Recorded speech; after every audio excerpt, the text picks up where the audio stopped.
Hello, viewers. It's Josie. Welcome back to Eclectic Movie Reviews. And Halloween, as of this recording, is in 2 days. I meant one day actually. Halloween's tomorrow. What am I saying? I mean it's tomorrow. Um, it's October 30th, 2025, and I'm going to be discussing my first time watches of the 2025 spooky season. I'm not going to do awards this time. I know for 2 years in a row we did spooky season awards, but I'm not going to do that this year. I'm going to save some of stuff I mentioned to include in my for the awards for the first half of the 2025-2026 school year cycle.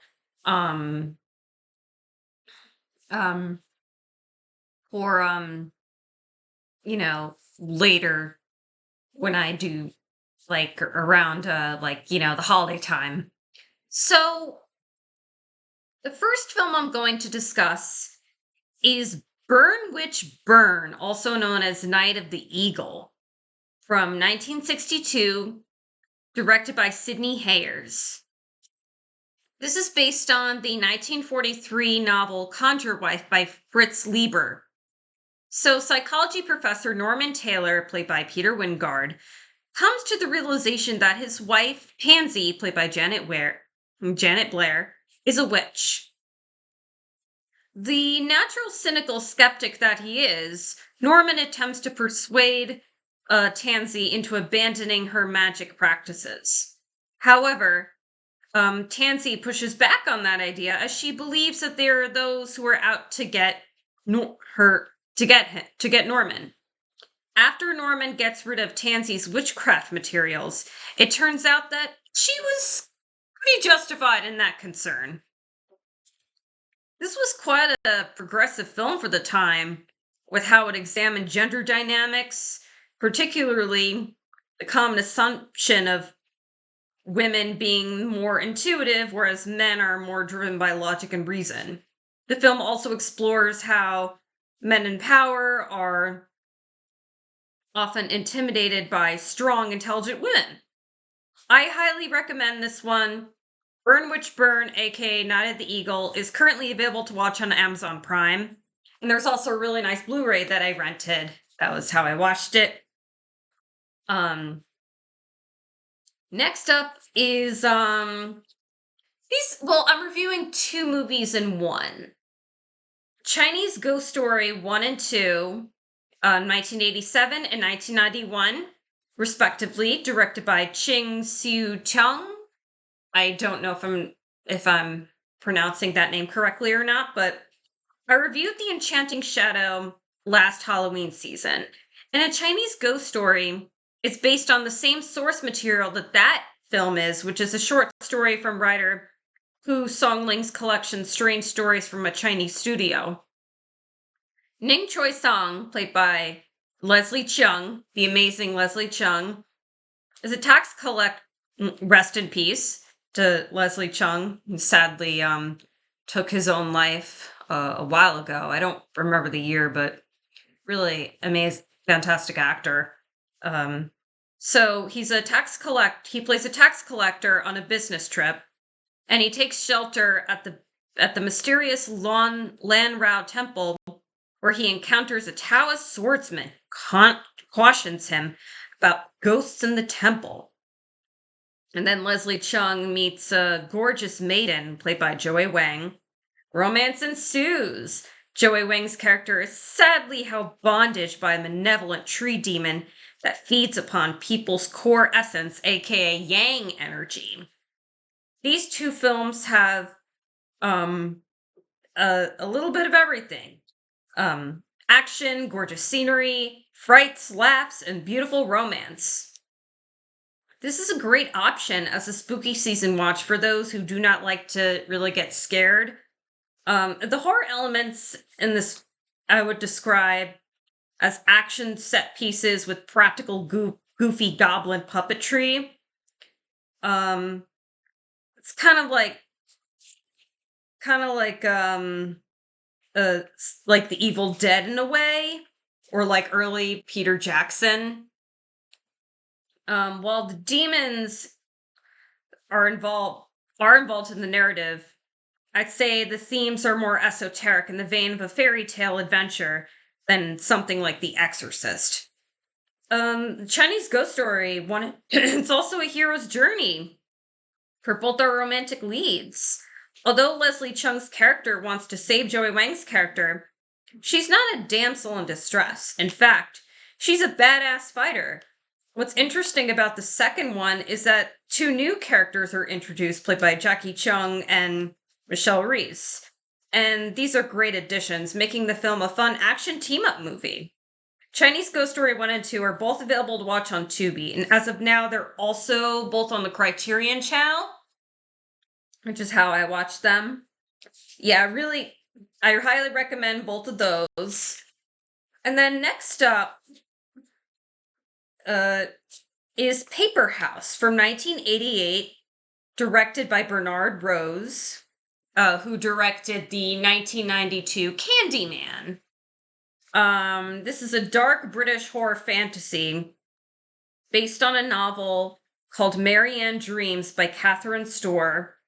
So, a girl named Anna Madden lacks a social life at her school. She takes refuge in drawing in her sketchbook. One day, when experiencing a fever, Anna draws a house. Anna starts having these recurring dreams where she enters the house she drew. And Anna adds a face in the window of her house picture, and later in her dream world, Anna comes across a boy named Mark who appears in her reality soon after, and they become close friends.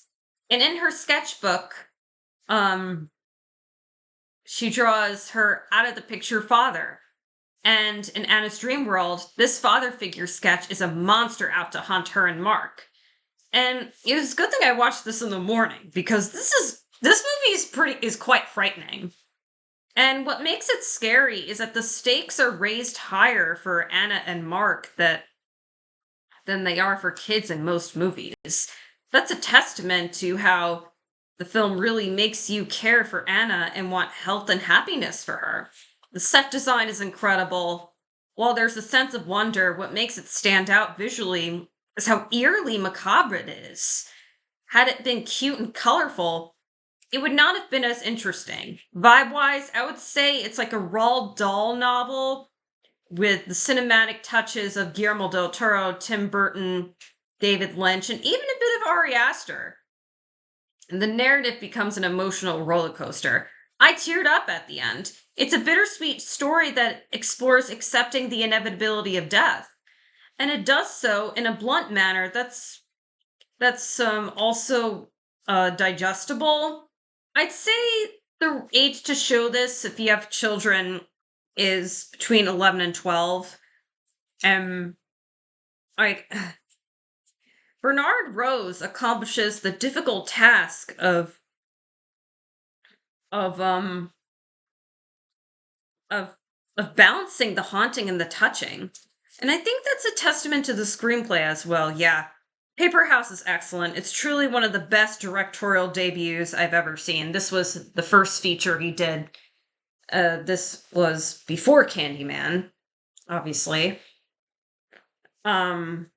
So Paper House is currently available as of now on Tubi. Just in desperate need of a Blu-ray upgrade, because it's really, really good. Next up is a comedy from 1989 called Transylvania Twist.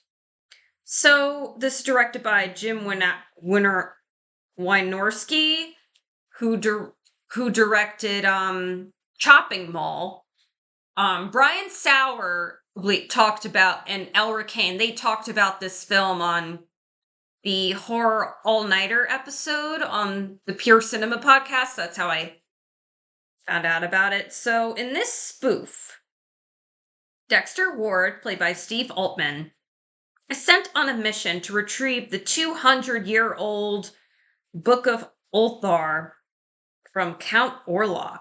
And on his journey, he's joined by an aspiring rocker named Marissa, played by Terry Copley, who just so happens to be Count Orlok's niece and heiress. And Count Orlok is played by Robert Vaughn. And this movie is just one gag after another. I loved it. It's stupid without shame. It follows sort of cartoon logic.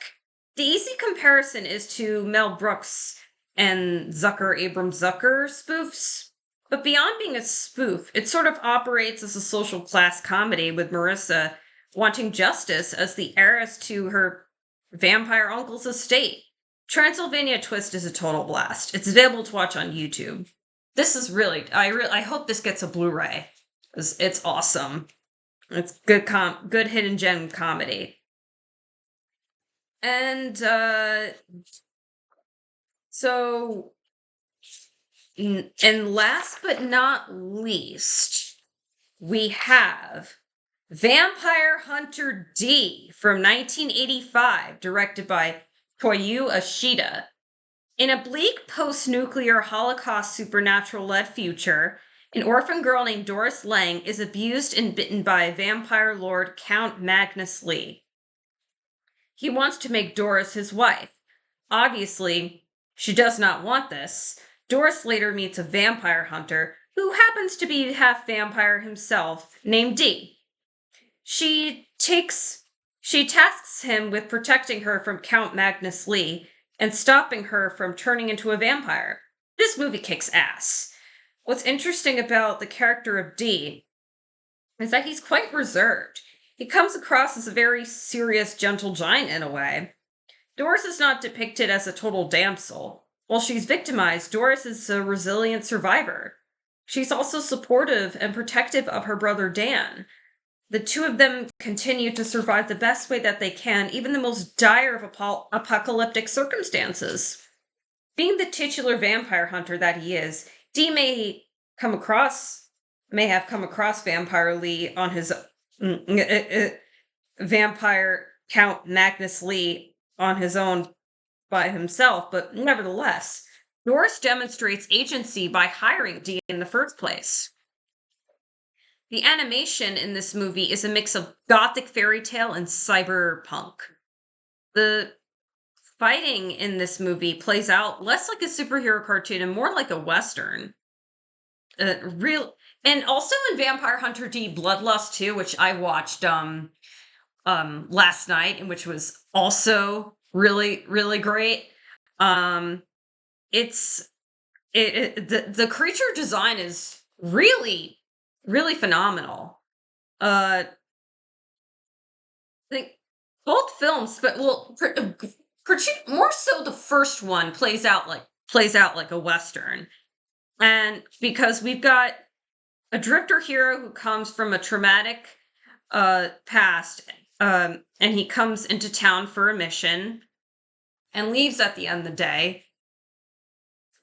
Spoiler alert. Well, not in. I mean, I don't know if that's really a spoiler. Vampire Hunter D is also thematically resonant today, as it's set in a corrupt vampiric society exploitative of human beings. I guess you can see, like, the monsters as a metaphor for corrupt political structures in a way. I mean, that's always been around. And Vampire Hunter D Bloodlust also has it's even more focused on the there's even more focus on the collapse of society. Yeah, that's pretty much all I have to say about my 5 recommendations for spooky season 2025. I hope you enjoyed this video. I will be coming out with more movie related videos very, very soon. Thank you all for watching. I hope everybody has a really happy Halloween. See you next time. Goodbye for now.